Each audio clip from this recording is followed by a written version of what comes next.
The interesting thing about the End Conscription Campaign was we were now going to, for the first time ever, white activists were going to be activists in their own community, mobilizing on a mass basis.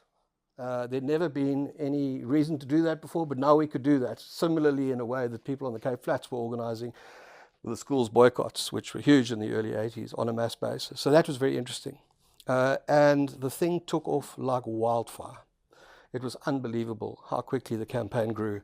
We were pulling thousands of people to meetings within a year. It very fortunately for us, but of course unfortunately for the people who were at the wrong end of the military, but it coincided with the military going into the townships.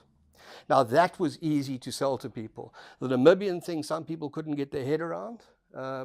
And even, bombing Swaziland, Lesotho, or Zimbabwe, or whatever, white people could get their head around that because the ANC were terrorists and they were attacking us. But attacking kids in the township who were boycotting schools in a military uniform rather than a police uniform was not a good thing, and people could see that.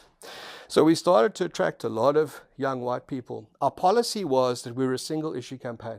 Very smart.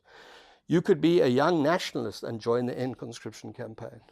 That was the first part about where the Black Sash was on board. We had the churches on board. We had the Quakers, the pacifists. We had all sorts of odds and sods joining us. It was a wonderful broad front of people opposed to conscription.